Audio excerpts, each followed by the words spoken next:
Bon matin, Nouvelle Vie. Bon matin, Nouvelle Vie. Bon.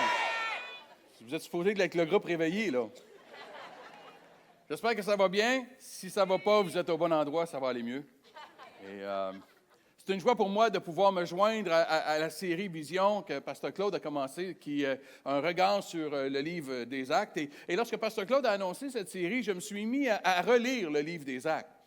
Et je vous encourage à le faire, alors qu'on est dans cette série, de prendre le temps de relire le livre des Actes. Parce que dans le livre des Actes, ce que nous voyons, c'est la naissance de l'Église et l'éclosion ou l'explosion du christianisme. Mais en même temps, ce que nous y retrouvons, c'est tous les fondements, toute la base du message de l'Évangile, du message de la bonne nouvelle. Ce qui est encore plus fascinant, c'est de pouvoir lire les notes des prédications des premiers prédicateurs de l'Évangile. On a les notes du message que Étienne a proclamé, que prêché. On a les notes de ce que Pierre a prêché. On a les notes de ce que l'apôtre Paul a prêché également. Et c'est fascinant de voir, de découvrir les fondements du message de l'Évangile, le fondement de la bonne nouvelle. Et ce matin, j'aimerais regarder avec vous le message de l'apôtre Paul à l'église d'Antioche, alors qu'il est accompagné de Barnabas, qu'on retrouve dans Actes chapitre 13.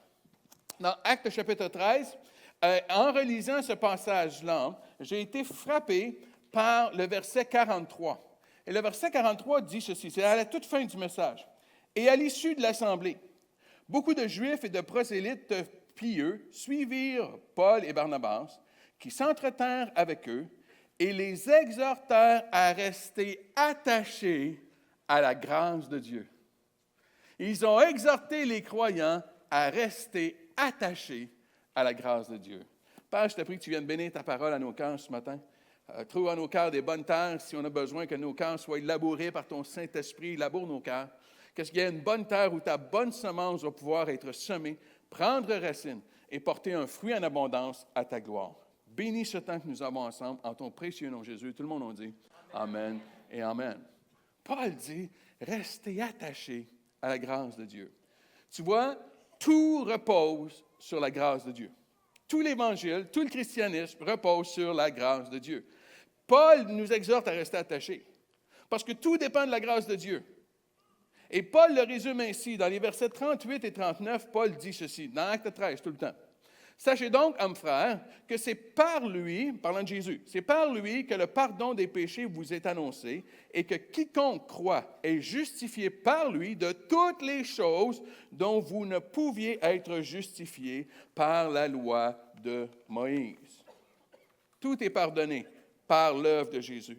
Et Paul déclare ici que c'est seulement par le sacrifice parfait et complet de Jésus à la croix que je peux être justifié, que je peux être pardonné, que je peux être sauvé. Amen. C'est le fondement. C'est la fondation de l'Évangile, c'est la fondation du christianisme. C'est ce que Paul est en train de dire ici. Tout dépend de la grâce de Dieu en Jésus-Christ. Que c'est impossible à l'homme, à l'humain, de se sauver, de le faire par une obéissance parfaite aux 10 commandements que Moïse a reçus. C'est impossible. Tu ne pourras jamais accomplir à perfection les commandements de Dieu. Dans Jean, l'apôtre Jean l'avait dit comme ceci dans Jean 1, verset 17. Il dit, « Car la loi a été donnée par Moïse, mais la grâce et la vérité sont venues par Jésus-Christ. » Par Jésus-Christ. La bonne nouvelle, c'est que par l'œuvre d'amour grandiose et complète de la croix, je peux être pardonné de toutes mes fautes, de tous mes péchés. Parce que son œuvre est unique et elle est complète. Je n'ai plus à marcher, je n'ai plus à vivre sous le fardeau, sous le poids de la culpabilité et le poids des remords de conscience. Je n'ai plus à marcher comme cela, parce que je peux être pardonné. Et pour illustrer cette vérité, Paul utilise un personnage de l'Ancien Testament comme illustration. Il utilise l'exemple du roi David. Et au verset 22 et 23, toujours dans Acte 13, il dit ceci. Et il, parlant de Dieu, il leur suscita pour roi David, auquel il a rendu ce témoignage. « J'ai trouvé David, fils d'Isaïe, homme selon mon cœur, qui accomplira toutes mes volontés. C'est de la postérité de David que Dieu, selon sa promesse, a suscité à Israël un sauveur, qui est Jésus. » David, un homme selon le cœur de Dieu. Vraiment? As-tu lu l'histoire de David récemment? Laisse-moi te la résumer. Il est le roi. Il y a un soir, il prend une marche. Au lieu, à l'époque où les rois sont à la guerre, lui est à la maison. Et le Canadien ne joue pas ce soir-là, alors il va prendre une marche. Et alors qu'il prend une marche, il voit une femme qui prend son bain. Elle est flambant nue. Et le roi l'a trouvée agréable au regard. Il est allé vers elle, il a commis l'adultère avec elle, et le résultat, c'est qu'elle tombe enceinte. Le bon roi, bon stratagème qu'il est, s'est dit, je dois trouver une solution. J'ai une solution.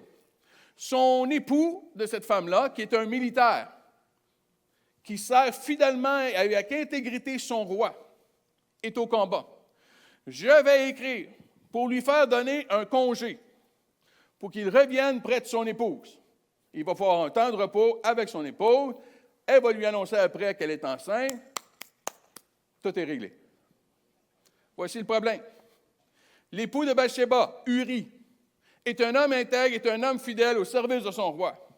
Et il dit, non, je ne peux pas passer le week-end avec mon épouse pendant que mes confrères sont au combat. Je dois rester avec eux. Le plan vient de tomber à l'eau. Le bon roi, bon stratagème qu'il est, s'est dit, plan B. Je vais écrire une lettre au commandant d'Uri, que Uri lui-même va donner à son commandant. Et l'ordre du roi est celle-ci. À la prochaine bataille, au prochain combat, mets Uri en avant de tous. Comme ça, on est sûr qu'il va mourir. Et devinez quoi? C'est exactement ce qui arrive. Uri va mourir au combat. Bon roi, bon stratagème, se dit, maintenant, il y a une veuve. Et dans ses élans de compassion, le bon roi dit, je vais prendre soin de la veuve, je vais l'épouser. Et c'est ce qu'il essaie de faire. Et c'est ce qu'il va faire. Assez scandaleux, n'est-ce pas? Assez scandaleux. Un homme selon le cœur de Dieu. Et là, on va aller plus loin. On est loin de la perfection, mais ce qui est encore plus incroyable, c'est que la parole de Dieu dit que Jésus, le Fils de Dieu, sera non seulement un descendant de David, mais il sera un descendant de Bathsheba. Quoi? Dans Matthieu 1, le verset 6, c'est la section des généalogies. Tu sais, la section qu'on ne lit pas? Hein? Un tel engendre un tel engendre un. Tu sais, on saute. OK, quand est-ce que l'histoire commence? OK. Mais dans Matthieu 1, le verset 6, nous pouvons lire ceci. Le roi David engendra Salomon de la femme d'Uri. Attends, là. Malgré tout, c'est de David, avec Bathsheba, que Jésus va être sa descendance. On va trouver sa descendance. Est-ce que tu vois la grâce infinie de notre Dieu? Que malgré ses fautes monumentales et ses imperfections, David était un homme selon le cœur de Dieu. Il n'était pas parfait, mais il était un homme selon le cœur de Dieu parce que David avait deux grandes qualités. La première qualité que David avait, c'est que son cœur était constamment à la poursuite du cœur de Dieu. Malgré ses erreurs, malgré ses fautes, son cœur désirait ardemment Dieu. Il n'était pas parfait, mais son cœur recherchait Dieu. Et toi ce matin? Toi ce matin? Où est ton cœur? Est-ce que tu comprends que Dieu ne s'arrête pas à toutes tes erreurs et à toutes tes fautes?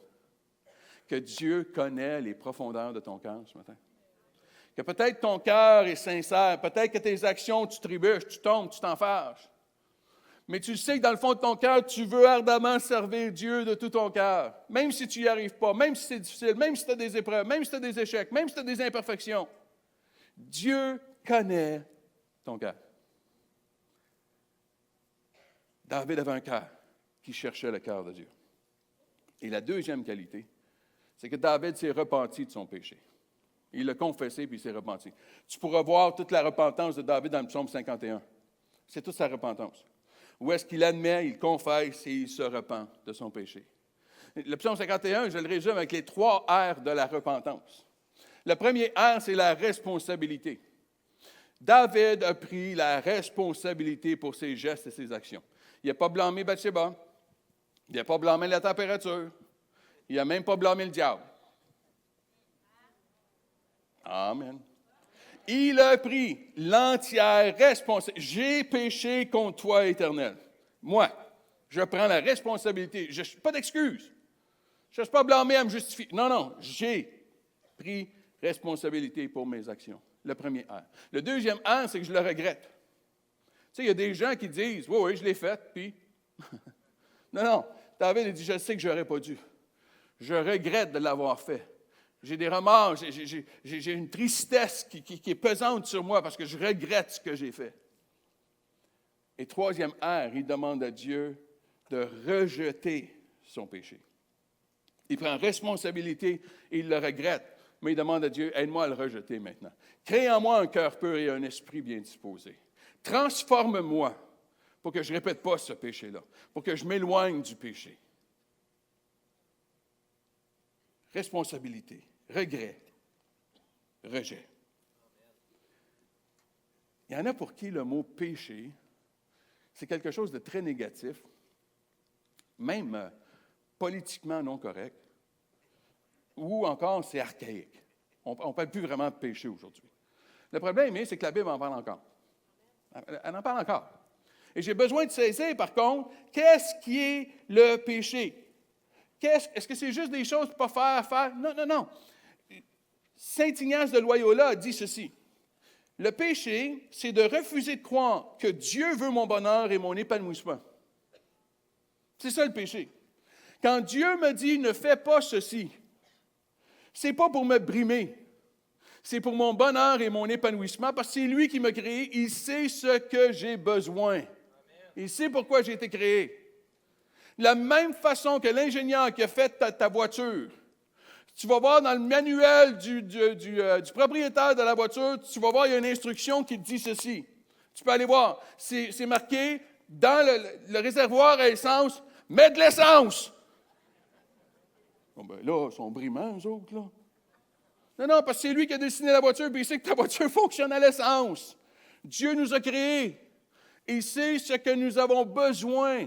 Ce n'est pas pour nous brimer. C'est comme le médecin qui te dit, évite certaines choses dans ta vie pour ton bien-être et pour ta santé. Si tu es un médecin, si tu en as un, c'est pas sûr, mais si tu es un médecin et qui est bon, il va te dire des choses à ne pas faire et des choses à faire. Pas pour te brimer, pour ton bien. Comme un parent qui aime son enfant, qui l'aime assez pour lui dire non. Parce qu'en tant que parent, on aime nos enfants et on veut leur bien. On ne veut pas les brimer, on veut leur bien. C'est ainsi qu'on a besoin de voir ce que Dieu nous dit, ce que Dieu nous enseigne. Tu vois, depuis quelque temps, j'ai réalisé ceci. Les choses que Dieu me demande, ce n'est pas pour lui. Dieu n'est pas insécure. Fais ça, là, parce que sinon, là, moi, je ne suis pas certain que j'ai raison. Fais-les pour moi, là. Fais-les pour moi, là, pour me rassurer. Non! S'il me demande de le faire, c'est pour moi. C'est pas pour lui. C'est pour moi, c'est pour mon bien-être. C'est lui qui m'a créé. Mais des fois, dans notre orgueil humain, ça rend parfois difficile d'admettre que je me suis trompé. Parfois, on veut s'entêter, même si on vit les conséquences, même si on sait qu'on s'est trompé. Mais on est tellement orgueilleux qu'on s'entête. Non, je ne me suis pas trompé. C'est comme manger un oignon pendant que tu as dit que tu mangeais une pomme. Puis tu ne veux pas l'admettre que ce n'est pas une pomme parce que tu as dit que c'était une pomme puis que tu mangeais une pomme, même si ça goûte l'oignon puis ça sent l'oignon, tu manges ta pomme. Vidéo.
Combien se sont reconnus?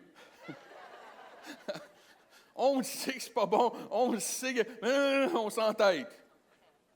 Non, David avait cette qualité de se repentir. La base de la bonne nouvelle, la base de l'Évangile, tout repose sur la grâce de Dieu manifestée par Jésus-Christ à la croix. Je peux être pardonné. Je peux être pardonné.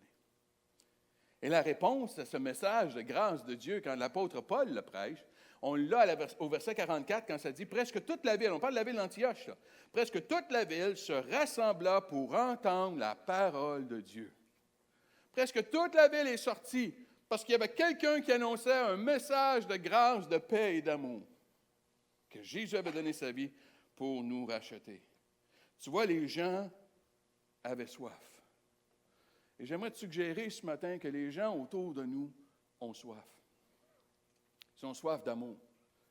Ils ont soif de paix. Ils ont soif d'être pardonnés. Parce que leur conscience les apaise. Il y a eu un sondage qui a été fait par Mark Ruffin. Et la question était celle-ci. Quels sont les mots que je voudrais entendre le plus? Quels sont les mots que je voudrais entendre? Et les réponses sont sorties. La première réponse, je t'aime. Je t'aime. La deuxième réponse, des mots que je voulais le plus entendre, c'est je te pardonne. Et la troisième réponse le surprit, parce que la troisième réponse, c'est viens, le souper est prêt. Il s'est dit, viens, le souper est prêt. C'est la troisième chose que les gens veulent le plus entendre. Tu vois, les gens souffrent d'une solitude, d'un isolement.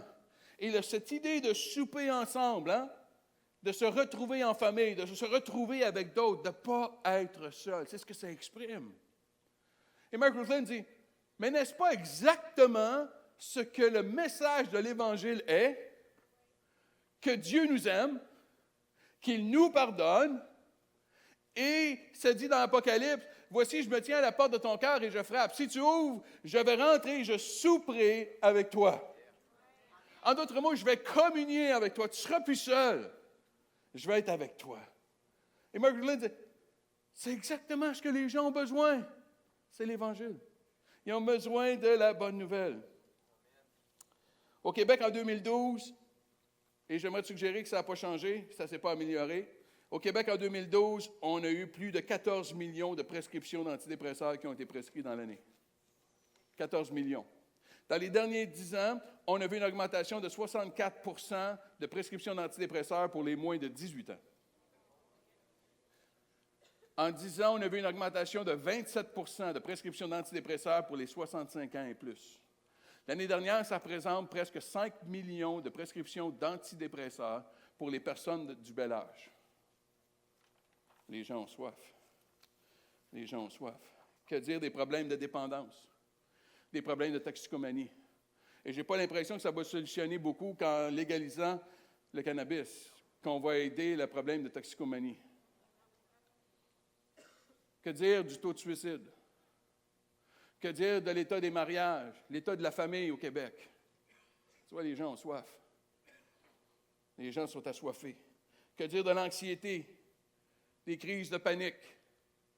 Alors qu'on vit dans une société qui est constamment anxieuse, qui est constamment sous un stress permanent, et que les gens sont incapables de le soutenir, de le supporter, tellement c'est beaucoup.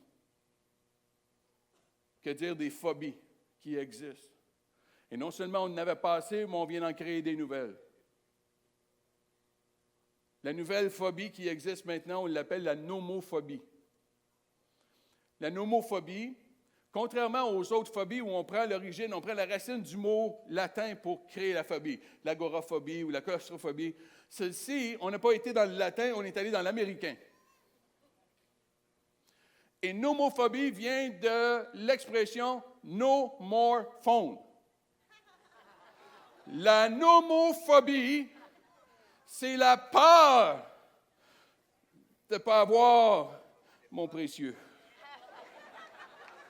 cellulaire.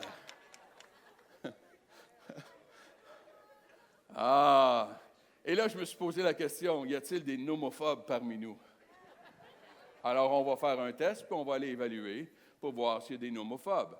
À chaque affirmation que je vais faire, la réponse, c'est entre Très en désaccord, très d'accord, quelque part entre les deux, très en désaccord, 0 point, très, très, très d'accord, 7 points.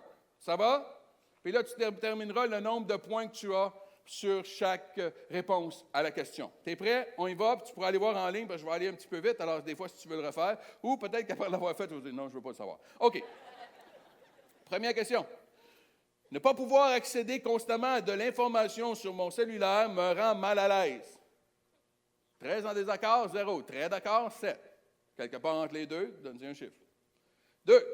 Je me sentirais agacé si je ne pouvais pas consulter de l'information sur mon téléphone quand bon me semble.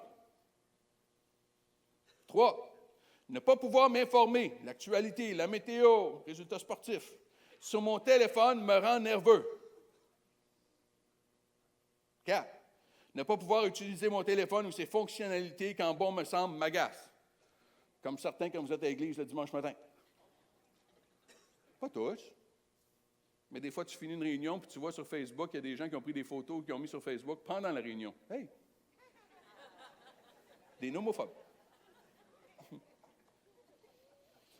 Manquer de batterie sur mon cellulaire me fait peur. Tu sais, quand tu arrives à 10 %, là. Atteindre la limite de consommation de mes données mobiles me fait paniquer. Surtout, je suis dans la première semaine du mois. Sans signal ou connexion au Wi-Fi, je vérifie constamment mon téléphone pour voir si le signal revient. Sans mon cellulaire, 8, j'ai peur de me perdre lorsque je cherche mon chemin. Combien ici, vous avez encore une carte routière dans votre voiture? Et si vous avez un GPS, vous allez à Montréal, l'écran vient noir, ça va vous dire bonne chance. Sans cellulaire, 9e question, sans cellulaire, pendant un moment, je ressens le besoin de... Sans mon cellulaire, pendant un moment, je ressens le besoin de le consulter, je t'en manque. Les prochaines affirmations, si je n'ai pas mon cellulaire avec moi, comment je vais réagir? Premièrement, la 10e question, je serais inquiet de ne pas pouvoir communiquer avec mes amis ou ma famille instantanément. 11, si je n'avais pas mon cellulaire, je serais inquiet de ne pas pouvoir être joint par mes amis ou ma famille. Tout à coup, quelqu'un veut me parler. 12, je serais inquiet de ne pas pouvoir recevoir de textos ni d'appels. 13, je me sentirais anxieux de ne pas pouvoir garder le contact avec ma famille ou mes amis. 14, je serais inquiet parce que je ne pourrais pas savoir si quelqu'un a essayé de me rejoindre. 15, je me sentirais anxieux parce que mon lien avec ma famille ou mes amis serait rompu. 16, je serais inquiet d'être déconnecté de mon identité en ligne. Mes amis vont s'inquiéter, ils ne savent pas ce que j'ai mangé hier pour souper. 17, je serais mal à l'aise de ne pas pouvoir rester à jour dans l'actualité de mes réseaux sociaux. De savoir qu'est-ce que mes amis ont mangé pour souper. 18, je serais gêné sans les notifications de mes réseaux en ligne. 19, je me sentirais anxieux de ne pas pouvoir vérifier ma messagerie électronique. Et la dernière question, je me sentirais bizarre parce que je ne saurais pas quoi faire si je n'ai pas mon cellulaire dans les mains. Vous les amusez avec des ados? Enlevez-leur le cellulaire. Juste voir comment ils vont paniquer. OK. Si vous avez un total de 21 à 59, vous êtes atteint d'une nomophobie très légère. Ça va. Au-delà de 66 et jusqu'à 99, cette nomophobie, elle est modérée. Mais si vous avez entre 100 et 140 comme pointage, vous êtes nomophobe. Et c'est le temps de consulter Nomophobe Anonyme. Et je pense commencer un groupe de soutien à l'Église Nouvelle-Vie pour les nomophobes. Mais juste avec le staff, on va déjà être débordé. Alors, on vit dans une société d'anxiété. Les gens sont anxieux. Oui, certaines personnes sont antagonistes, oui. Certaines personnes sont même anti-chrétienté. Oui, c'est vrai, il y en a. Mais j'aimerais vous suggérer ce matin que comme le Samaritain au puits de Jacob, les gens ont soif des eaux vives qui se trouvent en Jésus. C'est ça qui ont soif. Henry Nouwen a dit ceci. Suite à avoir fait du ministère dans une clinique qui prenait soin des personnes en fin de vie qui mouraient du sida, Et suite, après avoir reçu des confessions, des témoignages de toutes sortes de comportements qui ont amené à l'état où ces gens se retrouvaient, Henry Nouwen a dit, voici ma prière. J'ai changé ma façon de voir, puis j'ai changé ma prière. Puis il dit, voici ma prière. Dieu, aide-moi à voir les autres, non pas comme mes ennemis ou des opposants de Dieu, mais plutôt comme des gens qui sont assoiffés.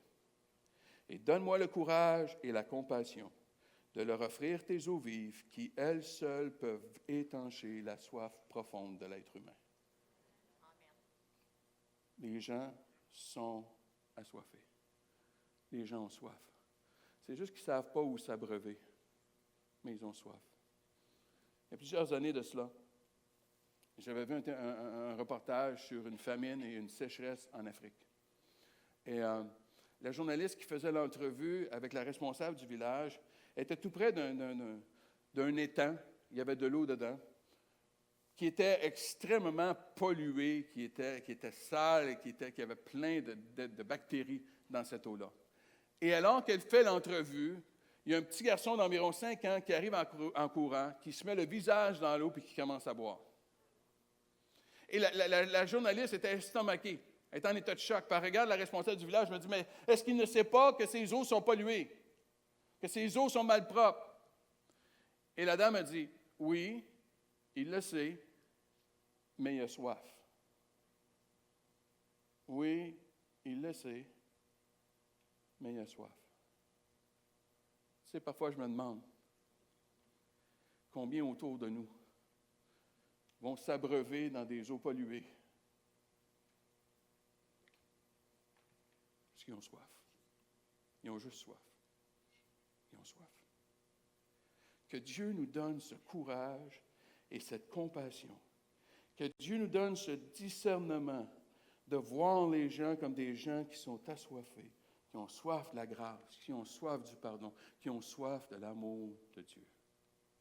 Et que Dieu nous donne le discernement de voir des brèches, des annonces de cette soif manifestée.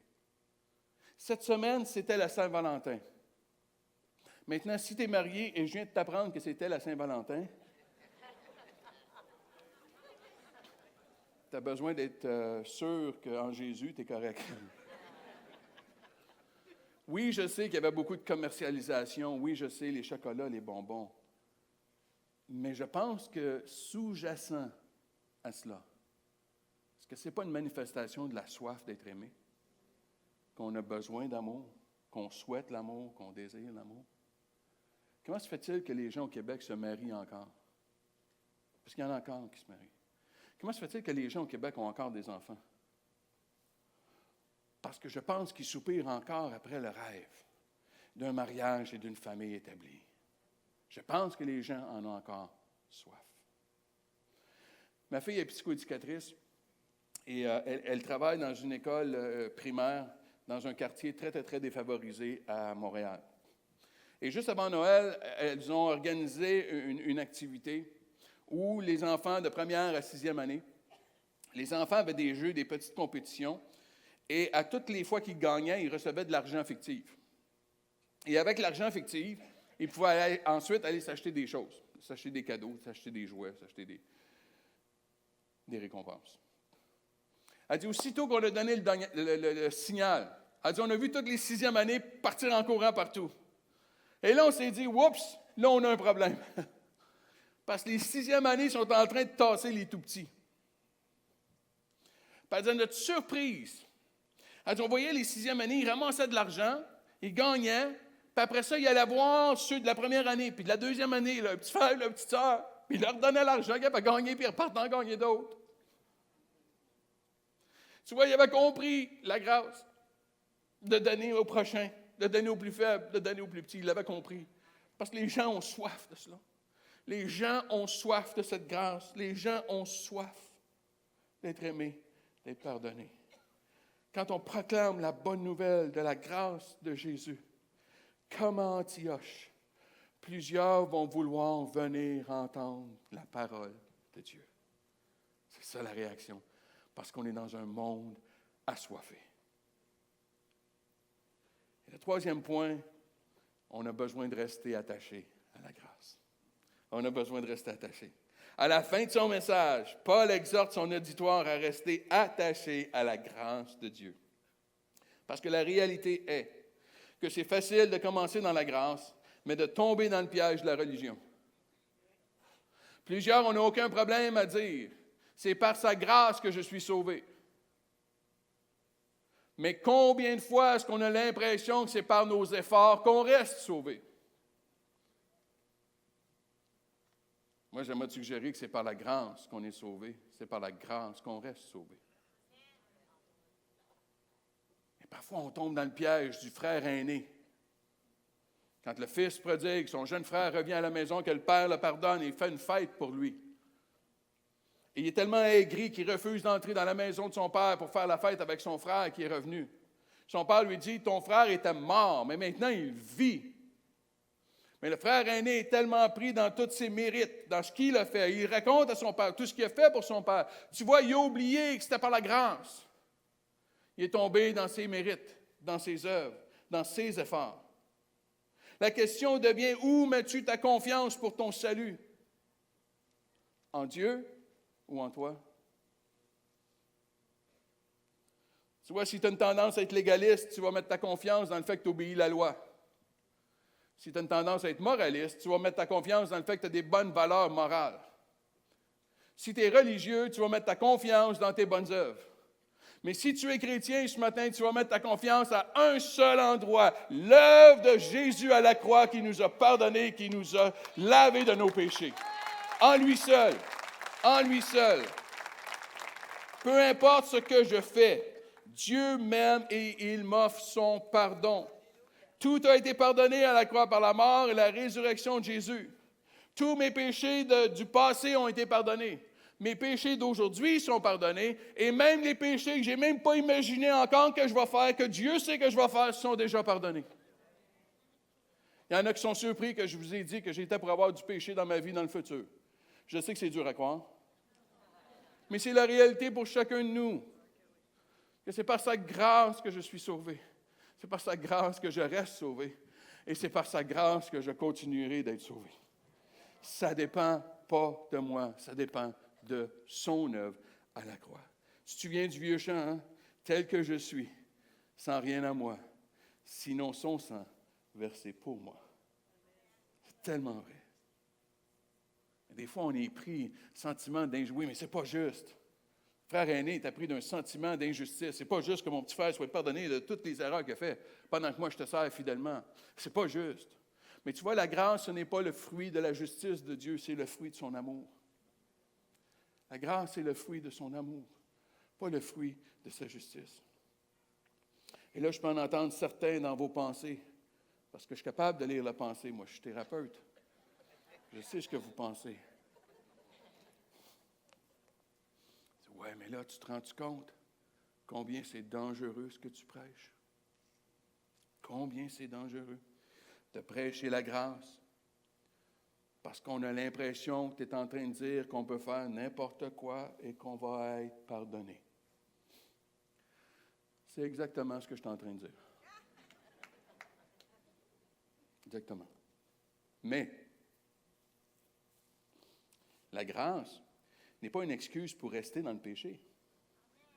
Ça, c'est cheap grace.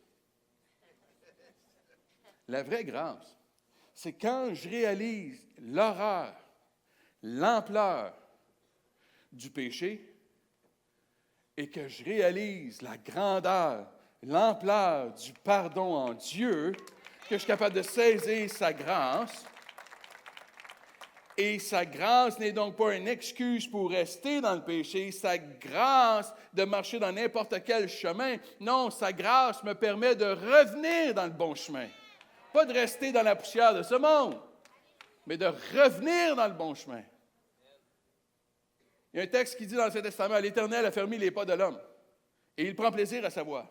S'il tombe, il n'est pas terrassé, parce que l'Éternel lui prend la main. » L'Éternel lui... C'est ça la grâce. Même quand je tombe dans la poussière, l'Éternel me tend la main et dit, viens-t'en, je vais te relever. C'est la différence avec l'ennemi. Quand on tombe dans la poussière, l'ennemi nous met le pied sur le cou et dit, regarde comment t'es bon à rien, t'es bon à rien. Mais avec Dieu dans sa grâce, il me tend la main et me dit, viens, je vais te relever. C'est ça la grâce. C'est la possibilité de nous relever, de nous ramener dans le bon chemin. Tu vois, on a accusé Paul de la même chose, que c'était dangereux de prêcher la grâce. Et voici comment Paul l'a exprimé dans Romains 6, le verset 1 à 4. Que dirions-nous donc? Demeurions-nous dans le péché afin que la grâce abonde? Loin de là. Nous qui sommes morts au péché, comment vivrions-nous encore dans le péché? Ignorez-vous que nous tous qui avons été baptisés en Jésus-Christ, c'est en sa mort que nous avons été baptisés? Nous avons donc été ensevelis avec lui par le baptême en sa mort, afin que, comme Christ est ressuscité des morts par la gloire du Père, de même nous aussi, nous marchions en nouveauté de vie. En nouveauté de vie. Wow! C'est ça la grâce. C'est ça la grâce. Quand je réalise pleinement la grandeur de la grâce de Dieu pour moi, et le prix payé par le sacrifice de Jésus à la croix, quand je saisis la grandeur de son amour, qu'il veut mon bonheur et mon épanouissement, je veux m'éloigner des choses mauvaises de ce monde pour rester près de mon Seigneur et mon Sauveur. Parce que je sais qu'il m'aime et c'est l'amour qui est le plus grand motivateur. Pas la crainte. Pas la crainte. Il y a trop de gens qui marchent par la crainte. Ils font les bonnes choses parce qu'ils ont peur. Mais tu sais ce qui arrive, la crainte, ce n'est pas un très bon motivateur. Tu sais, quand tu vas sur l'autoroute et que tu vas trop vite, et que tout à coup, tu remarques qu'il y a une voiture dans le terre-plein, hein, puis que tu sais qu'il y a un radar. Tu as remarqué ce qu'on fait, hein? On lève le pied, tout le monde ralentit, le cœur nous débat, et là, on passe, et je ne sais pas pour vous, mais moi, je ne le regarde pas. Je le regarde pas. Parce que j'ai peur que quand il va me voir que je le regarde, il va dire, « Ah, tu t'es fait pogner, hein? Tu savais que j'étais là, c'est pour ça que tu as ralenti, fait que tu es coupable, puis il va m'arrêter. » Fait que... Puis après ça, je fais juste regarder dans le miroir pour voir s'il sent bien. J'ai demandé à un policier, « Ça change-tu quelque chose quand je passe puis je ne vous regarde pas? » Il dit, « Non, pas du tout. Nous, on regarde le radar. » Ah, fait que je pourrais vous regarder pour faire des babayes, tu pourrais. Et qu'est-ce qui arrive après? On y redonne. Quoi? Parce qu'on sait où il est. Là, on se dit, bon, on a plusieurs kilomètres sans policier. Il était là, là. Et là, il nous aide parce qu'il y a certaines autoroutes qui nous disent, vous entrez maintenant dans la zone de photoradar. Et qu'est-ce qui arrive quand on rentre dans la zone de photoradar? Tu as vu? Tout le monde ralentit. Tout le monde tombe à 100 km à l'heure. 101. Les courageux. Et après, ils disent, c'est la fin de la zone de photoradar. Hey, ça décolle, là, boum, là, ça repart. Parce que la peur n'est pas un bon motivateur. C'est l'amour qui est un bon motivateur. Parce que j'aime Dieu, parce que Dieu m'aime, je lui fais confiance quand il me dit, « Touche pas, c'est pas bon pour toi. » Je veux m'éloigner de ces choses-là. Je veux faire les choses qui sont bonnes pour moi et rester près de Jésus. Pourquoi aller boire des eaux sales, des eaux polluées quand j'ai accès aux eaux vives qui donnent la vie? Pourquoi aller boire là, quand j'ai accès aux eaux pures que Jésus m'offre? Tu sais ce qui est intéressant ici? Le verbe qui est traduit par « demeurions-nous », le mot « demeurer » ici. C'est le même mot grec qui a été traduit par « attaché » dans Acte 13. C'est le même mot. Donc, ça veut dire rester attaché dans Acte 13. On pourrait dire aussi demeurer dans la grâce. Demeurer dans la grâce de Dieu. Reste dans la grâce de Dieu. Éloigne-toi pas de la grâce de Dieu. Reste attaché à la grâce de Dieu. Parce que c'est par la grâce que tu es sauvé. C'est par la grâce. C'est là la base, la fondation de la bonne nouvelle. La fondation, le fondement du christianisme. C'est que par l'œuvre complète de Jésus-Christ à la croix, une œuvre unique, et par sa résurrection, je trouve le pardon pour mes péchés. Je trouve le pardon pour mes péchés. Pas par mes mérites, pas par mes œuvres, par sa grâce. Par sa grâce. As-tu reçu cette grâce ce matin? Tu es ici ce matin peut-être parce qu'on t'a invité ou peut-être tu fais quelques fois, mais est-ce que tu as reçu cette grâce? Est-ce que tu as reçu cette grâce? Mais pas juste ici. Pas juste ici dimanche matin.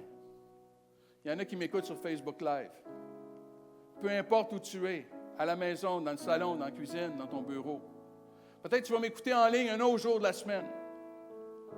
Peut-être tu es dans une chambre d'hôpital. Peut-être tu es dans une cellule de prison ce matin. Et tu écoutes. Peut-être tu es encore pris avec une dépendance, puis c'est pour ça que tu n'es pas à l'église ce matin, même à 11h30, tu ne peux pas te lever. Tu avais de la misère. Tu es tellement amoché de ce que tu as fait hier. Tu n'osais pas venir à l'église ce matin. Peut-être que tu es juste seul entre quatre murs ce matin ou aujourd'hui.